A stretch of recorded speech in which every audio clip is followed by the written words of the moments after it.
Fala pessoal, eu sou Miguel Brito, presidente e fundador do Brasil Grande. Estou aqui com a bancada de amigos Marcos Júnior, Luiz Aguiar, e o Marcos é formado em engenharia de produção e está se formando em gestão pública. E o Luiz é doutorado em história e agora está se formando em história comparada. Hoje nós vamos falar sobre o governo Lula, 100 dias de governo Lula, mas na verdade já passou os 100 dias, então é mais do 120. que 120 dias, então Vai nós migrar para vai para 120. exatamente, era para a gente ter gravado isso nos 100 primeiros dias, mas devido à agenda, devido a várias outras questões, a gente não gravou. Então eu vou passar a palavra aqui para o Luiz, que inclusive faz tempo que não dá as caras aqui, né, porque aconteceram alguns probleminhas, está aqui de volta para gravar com a gente. Luiz, se apresente rapidamente.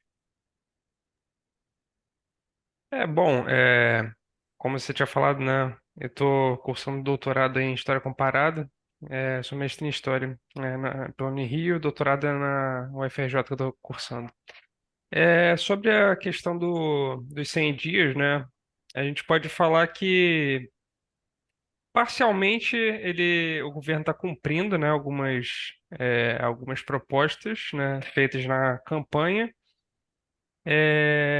Mas ao mesmo tempo, em algumas agendas ele está, tanto na parte da política interna quanto na parte da política externa, o governo anda tendo alguns deslizes aí, né? Que ele fala uma coisa e aí quando ele chega lá na Europa, aí ele meio que não tá deixando clara a posição dele, né? Quando ele estava aqui falou uma coisa sobre a questão da União Europeia. Eu estou trazendo para o campo da política internacional porque tem mais a ver com o meu tema de pesquisa, né, da geopolítica. E aqui ele fala uma coisa da Europa, da União Europeia, que é, é a questão de apoiar aí a Ucrânia, né, no esforço de guerra. E quando a gente vê ele lá visitando o presidente de Portugal, né, indo lá, inclusive a comemoração dos Revolução dos Cravos, né? Se não me engano, salvo engano, foi hoje, né? Ou hoje ou foi ontem. E aí ele também foi entrevistado na TV, acho que é a TV portuguesa, e ele falou que não estava Não entendendo o que ouviu. que é, não ouviu, assim, Sim.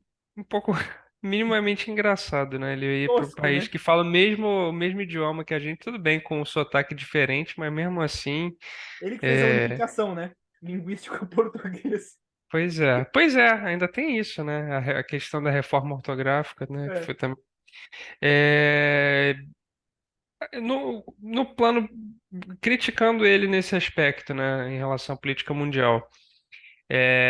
Eu vejo com bons olhos a questão da retomada das relações, ao menos com os BRICS, né? Pelo menos, eu acho que assim, ele tem que ter um discurso construtivo, né? E propositivo, né? Para inserção do Brasil. Eu acho que tendo uma proposta de inserção aqui na região, né? Na América do Sul, e tendo uma proposta também de inserção do Brasil no mundo, né? Eu acho que eu vejo com bons olhos isso daí, né? Que foi um dos marcos, um dos pontos positivos da primeira passagem dele do Planalto foi a questão da inserção do Brasil no tabuleiro, né? Geopolítico mundial, né? De se posicionar, né? Com os BRICS.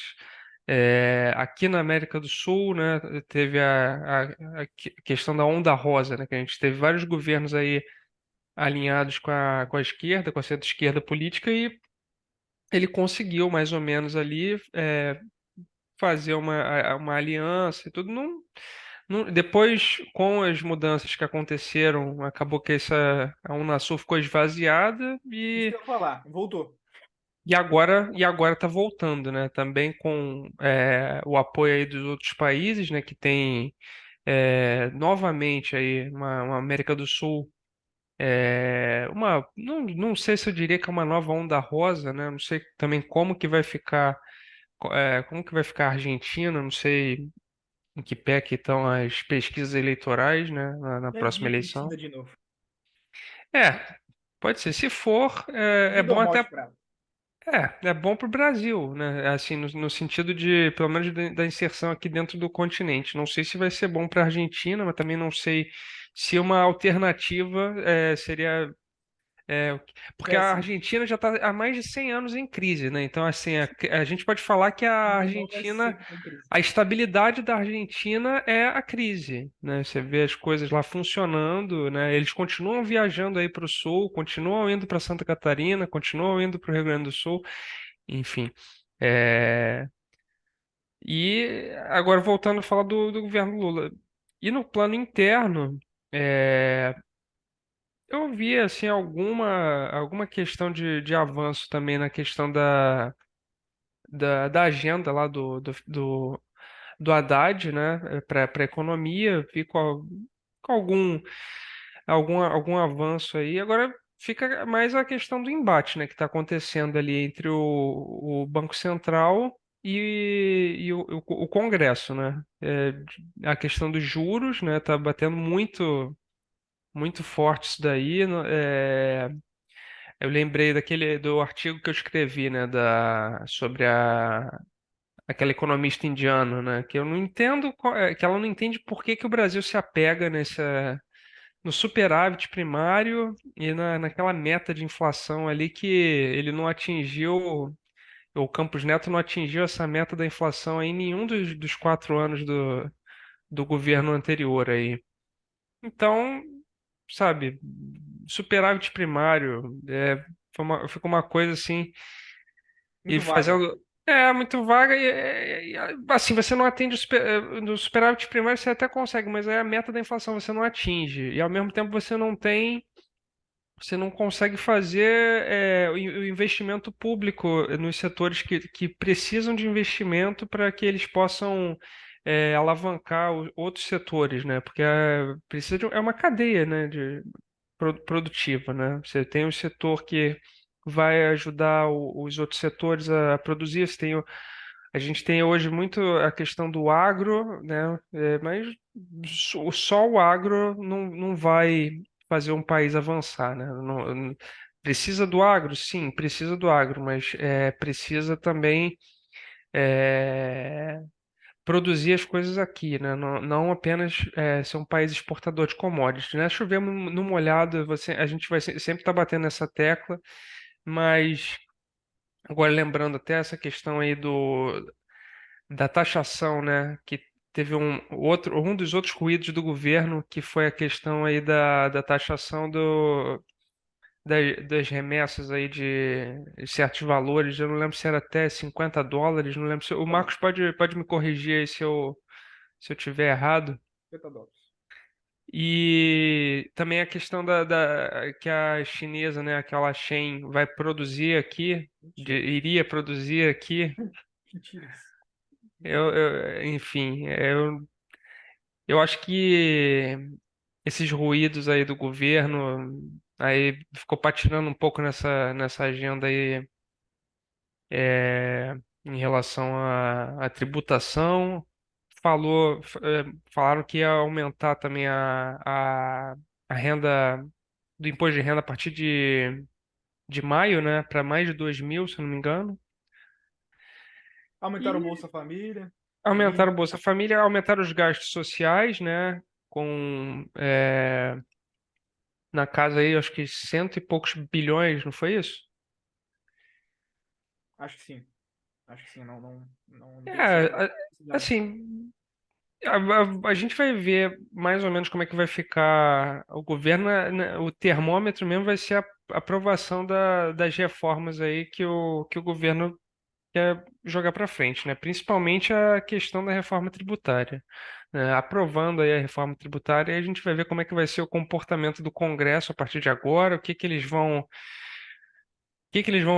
fazer com esse eventual novo marco aí dos gastos públicos, né? Que a tributária é um dos braços, mas aí o marco também dos gastos públicos é como que o governo vai fazer isso, se vai aprovar, se vai ser desidratada no Congresso, né? Essa proposta. né? O que que os outros partidos ali vão fazer. E também é importante, né? E eu não podia esquecer dessa questão, o ataque que foi feito, né? E que agora com essas filmagens que fizeram cair o primeiro-ministro aí do governo Lula, né? O O primeiro do de muitos. gabinete. Primeiro de E assim, muitos, provavelmente, como qualquer governo, né? Mas justamente o Gabinete de Segurança Institucional, um militar que foi chefe também da segurança do presidente Lula na primeira gestão dele, né? De 2013 a 2009. Isso daí ainda vai dar muito pano para manga, né? Eu não sei até que ponto que as investigações vão chegar, se vai acontecer mais alguma coisa, se mais algum ministro vai cair, né? Porque é, é um negócio muito sério, né? Foi no 8º dia ali do governo e, enfim, todo dia surgem filmagens novas. Eu não sei, onde a gente vai chegar aí. Eu não sei se uma CPI vai chegar a causar muito mais danos ao governo. Eu acho que o governo, por enquanto, ainda falta ter um alinhamento melhor, uma comunicação melhor não só com o Congresso, mas também com a população, né? Se não tiver uma boa comunicação, eu acho que, assim, vai começar a ficar difícil, os próximos meses aí pro governo Lula. bom, vou estender aqui a minha fala. Vou tentar não me alongar muito. Só deixa eu ver um negocinho aqui, rapaziada. Coisa rápida. Então, o que eu ia falar é o seguinte. Meus comentários sobre o atual governo, o governo Lula, né? Cento e poucos dias. Tem coisas positivas e coisas negativas. Eu acho que mais coisas negativas do que positivas. A gente, nesses 120 dias, a gente não conseguiu ver nada muito concreto. O que já deveria, pelo menos, ter um esboço de algo concreto. A gente não tem nada muito para apresentar no governo Lula, a não ser crises institucionais, né? Crises dentro do país, crises fora do país. Então, o Lula vai a Portugal, né? E é recebido com vaias no Congresso português, com bandeirinhas da Ucrânia, com é, bandeiras tipo diga não à corrupção, coisas nesse sentido. Enfim, e tendo que o líder ali, né, que estava conduzindo, falar para os caras terem respeito à figura do Lula. Então, bem complicado, né?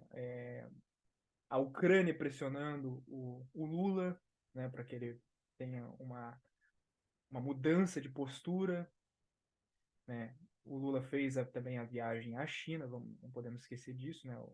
Alguns acordos importantes ali, mas não o que a gente esperava. A gente esperava, né? Eu e o Marcos gravamos um episódio aqui falando que a gente esperava o quê? Um projeto binacional, né? De Brasil e China com chip gráficos. Nada, não saiu nada do papel. A gente esperava, foi dito, né? Sobre talvez o Brasil adentrar a nova rota da seda. Também não. Isso traria bilhões de investimento para o Brasil. Né? O que se tem aí é mais ou menos desbolso de investimento chinês aqui no Brasil, em torno de 10 bilhões de dólares. O que não é praticamente nada. Era para o Brasil ter recebido pelo menos o dobro se o Brasil entrasse na nova rota da seda.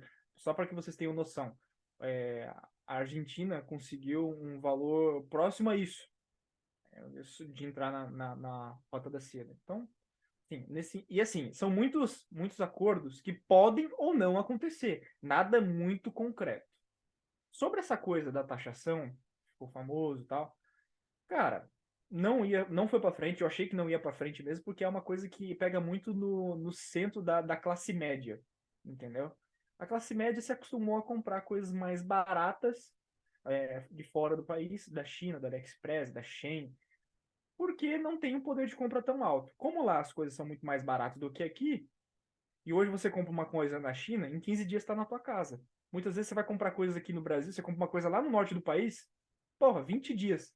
Então tem coisa mais da China chegando em 15 Às vezes dias. no Sudeste mesmo. Porra, cara, não tem como. Então, só para você ver que a nossa infraestrutura está muito deficitária e a gente não consegue. Uma coisa que está no outro lado do mundo, às vezes chega mais rápido do que uma coisa que se compra aqui. Ok. Sobre reformas, o Lula está totalmente perdido. Ele não tem nada no Congresso. Ele tem duas coisas para tentar resolver, que é essa coisa do dia 8, né, com novas imagens, com todo dia sendo dito isso, com todo dia uma nova crise, demissão, e é isso, aquilo, outro. Também tem está se falando que vai acho que na verdade foi para frente a CPMI do MST, então isso foi para frente, acho que o Lira colocou isso para frente.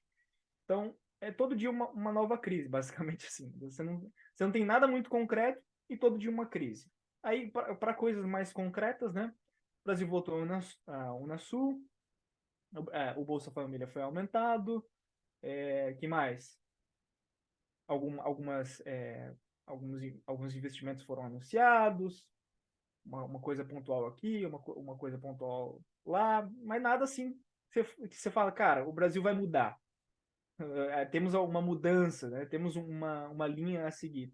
Só conseguimos ver algo muito assim abstrato, uma comunicação ruim, falta comunicação, a esquerda não sabe lidar com a questão da internet ainda. Tem a questão agora também que está sendo discutida de regulações, que é importante. Outra coisa que está acontecendo de maneira muito acentuada, que a gente também já debateu aqui no Bate-Papo BG, é sobre os ataques que estão acontecendo nas escolas, então isso precisa ser visto, né? Essa questão de compartilhamento de dados se faz necessária. As Big Techs estão acostumadas com isso. Não tem nada de repressão, não tem nada de censura nesse sentido.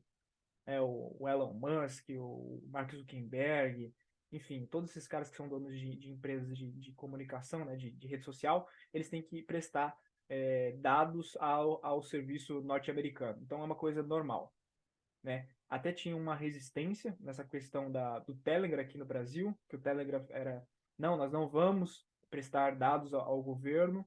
Aí o Alexandre de Moraes falou que ia prestar sim. No dia seguinte, o representante do Telegram estava aqui no Brasil e abriu um escritório, abriu um CNPJ e pronto. Foi resolvida essa questão e agora o Telegram tem que ter um representante e responder ao governo brasileiro. Então isso não é nada de repressão na Europa mesmo. O Mark Zuckerberg teve que ir no Parlamento Europeu se explicar, tá? Então, nada de normal. A regulamentação, né, as normas da rede social, elas estão abaixo das regras do governo. Elas têm que respeitar. Ainda mais o Brasil, sendo o Brasil um grande país com grande população. Não estamos falando, sei lá, de um país aí que não tem importância geopolítica no cenário global. É isso. Acabo minha fala por aqui e vou passar a palavra ao Marcos. É isso aí, pessoal. Bora lá. Antes de mais nada, só me apresentando brevemente aqui para quem vai nos assistir. Meu nome é Marco Júnior, eu sou articulista do Brasil Grande. Sou formado em engenharia de produção e estou cursando mestrado em gestão pública e também sou servidor público, né? Posso escrever sobre política, economia e sociedade, outros temas que vieram dar na minha telha. Sobre a questão dos 100, agora já se encaminhando para 120 dias aí de governo Lula, né? Aí a pergunta que se faz é como está sendo o governo Lula, né? Se alguém fizesse essa pergunta, como está sendo o governo Lula? Minha resposta é simples: não está sendo, né? Porque a gente está aí se encaminhando para 100 dias, né? Passamos de 100 dias, vamos chegar a 120 dias aí no próximo domingo, né? E o governo Lula, nesse meio tempo, ainda não mostrou que veio, assim, em boa parte. Tem algumas promessas aí, algumas questões que é mais infralegais que o governo Lula tem feito, né, na questão da pauta que ele tinha prometido em campanha, né, questão de revogação do decreto de armas, outras questões, assim, tipo questão do Bolsa Família, enfim, diversos pontos que está dentro, digamos, do campo infralegal, o Lula, digamos assim, o governo até se mexeu. Mas em outras questões que envolvem, por exemplo, a articulação com o Congresso, envolve passar pelo Congresso, o governo Lula ainda não andou, né? Agora que parece que vai andar, né?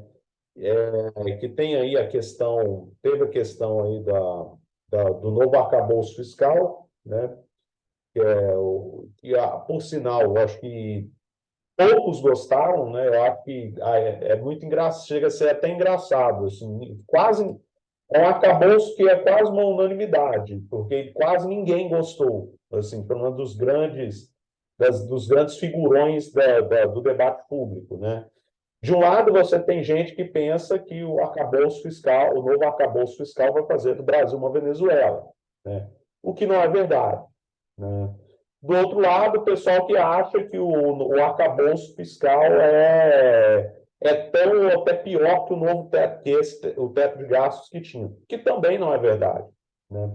Então, assim, esse novo arcabouço fiscal, na minha opinião, é claro, tem pontos que ele poderia ser mais ambicioso, né, no sentido de ter uma maior flexibilidade para o investimento público.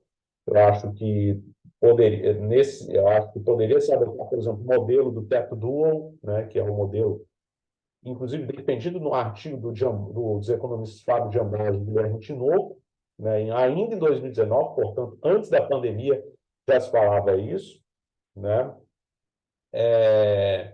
Tem a questão agora aí da regulamentação das redes sociais. É claro, eu não estou dizendo que não haja riscos dentro desse projeto, que inclusive passou urgência hoje, que é o projeto de lei das fake news, ou PL 2630, né? Não estou dizendo que não existam riscos. Existem, né? Mas eu entendo, né, que os benefícios potenciais dele superam muitos riscos, né? Eu acho que a gente tem que deixar claro que o mundo virtual não é uma terra sem lei. Tipo assim, as corporações, né, não podem fazer o que bem entendem aqui, né? Que nem aconteceu, que nem o próprio Miguel mencionou ano passado, né? O judiciário, né, queria, digamos assim, que o Telegram prestasse contas sobre algumas das atividades que estavam ocorrendo aqui. O Telegram não queria prestar essas contas, né? E aí depois, quando, digamos assim, o Alexandre de Moraes meio que botou o pau na mesa, desculpe a expressão, né? A coisa mudou de tom, né? Então, assim, a gente tem que deixar claro que aqui é uma terra de lei, né? Aqui não é terra de ninguém, né? E eu acredito que o projeto de lei, repito, não estou dizendo que não existam riscos, mas eu digo que os benefícios, os potenciais benefícios, superam em muitos riscos.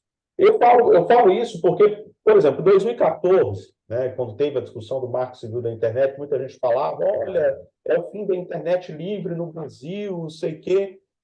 Na verdade, isso não aconteceu, isso não se concretizou. Na verdade, a gente tem aí 9 anos de Marco Civil e as coisas continuam como estão, né? Então, assim, tem agora essa discussão, tem agora aí que é ao mesmo tempo uma ameaça, mas é ao mesmo tempo uma oportunidade para o governo, que é essa questão da CPMI dos atos antidemocráticos, e aí vai focar também no dia 8 de janeiro, mas vai para além disso. Que é a questão pode ser uma oportunidade para o governo reaglutinar ou aglutinar, porque o governo ainda não formou sua base, né, de apoio no Congresso, né? Vai ser uma oportunidade para isso. E assim, eu explico, né? Por exemplo, eu até mencionei no meu Twitter, Em 2005, quando teve o escândalo do Mensalão e se criou uma CPI a respeito do Mensalão, teve a CPI dos Correios, depois veio a CPI do Mensalão. Tinha uma galera na oposição que pensava, pô, a CPI do Mensalão vai ser a bala de prata para acabar com o Lula. Não só isso não aconteceu, o Lula ganhou, foi reeleito, como ele ampliou sua base. Tanto que foi nessa época que o então PMDB, hoje MDB, passou a ser base aliada do governo. Né?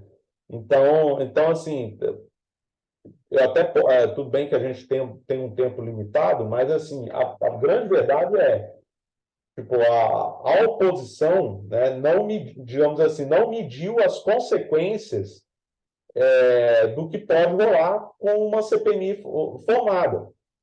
Principalmente pelo fato de que já se fala, por exemplo, que o governo teria maioria para a Câmara e Senado na composição dos membros. Então, ou seja, é uma situação que, tipo assim, algo que eles tanto queriam pode sair completamente do controle deles. Né? Um outro aspecto que foi muito bem mencionado, questão de política externa, algo que o Lula está focando bastante. Eu tenho notado isso. Né?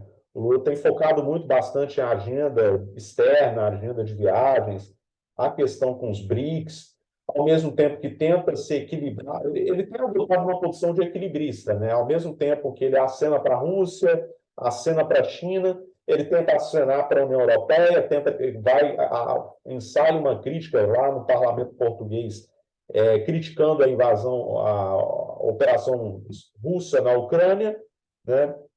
Então assim ele tenta agradar os dois lados, né? E isso faz parte, isso assim é parte do entendimento dele, que é a ideia do multilateralismo, né? Ele tem a ideia, ele tem aquela abordagem ainda lá dos anos 2000, né?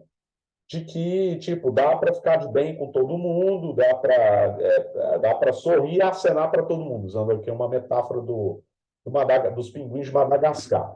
Né? Só que a gente sabe muito bem, e aí também entra não só na questão da política externa, mas também na comunicação, que Lula está com a cabeça ainda em 2003. Né? Está com a cabeça ainda no ano de 2003, que na época era o contexto geopolítico era outro, o contexto de comunicação era outro, né? Então, assim, é um mundo diferente, né? E tanto ele como a equipe de governo parecem ainda estar presos àquele paradigma de 2003, que é o quê? Né? O paradigma de 2003 é aquela ideia de que eu falo e o que eu falar, digamos assim, se cair na imprensa, está tudo certo. Hoje a gente sabe que não é assim. Então, resumidamente, o Lula, nós estamos, claro, tem alguns acertos, tem certos erros, mas a gente precisa ver o que tá, o Lula ainda não mostrou a que veio. É isso. Boa, eu gostaria de, nesses últimos 10 minutos aqui, fazer um comentário na seguinte questão, né? Até o Marcos ali comentou. Quero saber a opinião do Luiz e depois até falo a minha opinião. Sobre essa questão do. Tá vendo essa preocupação, né? Da questão da possível censura, né? Desse controle da internet. Eu ouvi alguns comentários, né? De alguns amigos nacionalistas e eles acham que isso vai trazer mais prejuízos do que benefícios. O Marcos é um que acha que vai trazer mais benefícios do que prejuízos. Eu acho que isso pode sim ser utilizado como arma contra a oposição. Mas também, a hora que mudar governo, pode também ser utilizado. Então, é uma coisa que, enfim, pode ser utilizado pelos dois lados. Vai depender de quem está no poder. Mas pode ser uma arma aí contra a oposição. Né? Uma arma de censura.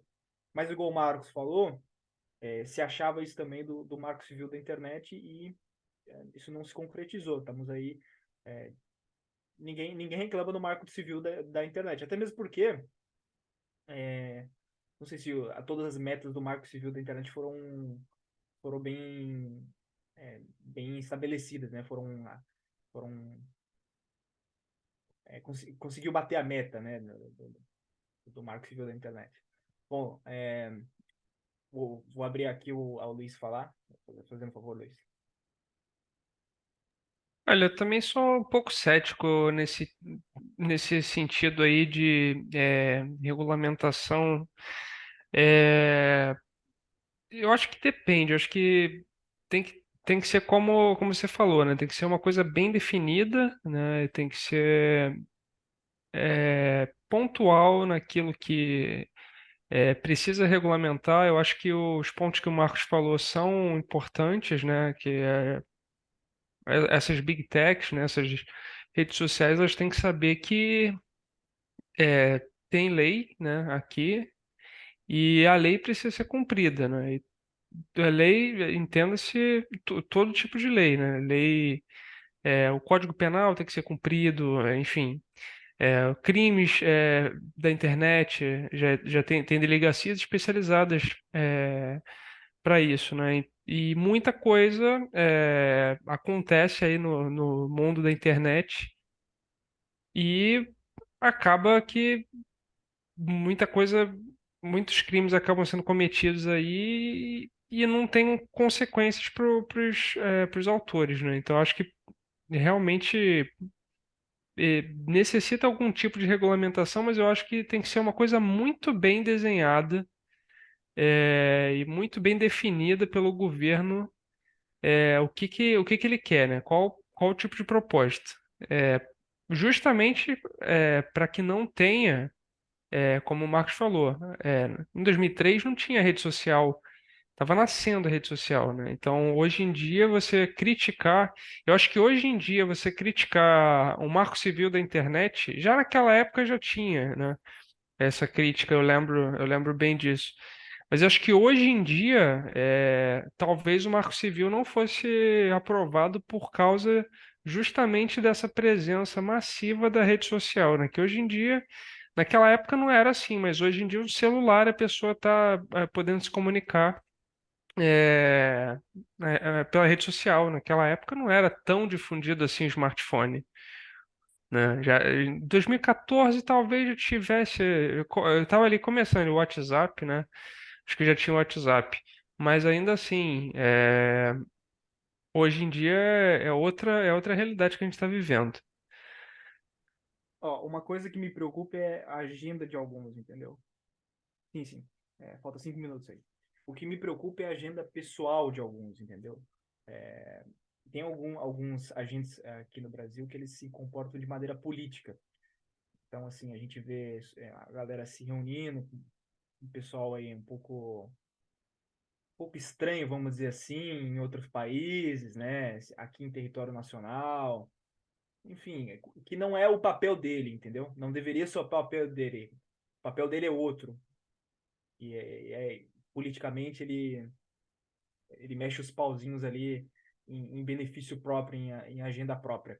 E não tô falando de ministro do Supremo Tribunal Federal, tá? Tô falando de sujeito que consegue um poder através do Estado, um juiz, aí, um promotor, e dá carteirada mesmo. Então, isso acontece bastante no Brasil e, e é preocupante, assim. Mas, enfim. Temos 4 minutos aí, já vamos encaminhar aqui para o encerramento, para encerrar de maneira tranquila. Agradeço a todos que assistiram, tá? E ouviram, né? Talvez numa plataforma aí, Spotify da vida. Deixa um comentário, deixa um like. Olha os links que estão aí na descrição do Twitter pessoal, Twitter do Brasil Grande, Telegram do Brasil Grande, site, Telegram do Luiz. O Luiz tem um grupo, o Marcos também tem um grupo, e nesses grupos a gente está discutindo as coisas mais pertinentes aí da política, da economia, de cultura. E é isso aí, galera. Até a próxima. Deixo aqui a palavra com os demais colegas.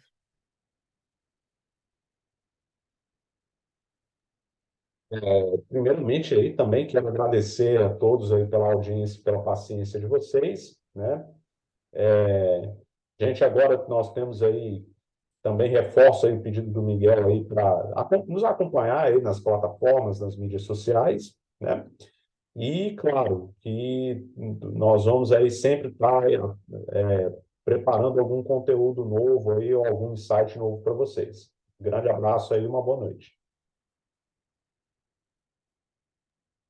Agradecer aí a audiência e uma boa noite aí a todos.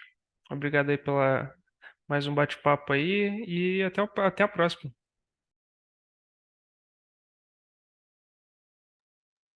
Boa noite aí, boa noite a todos. Vamos encerrar aqui.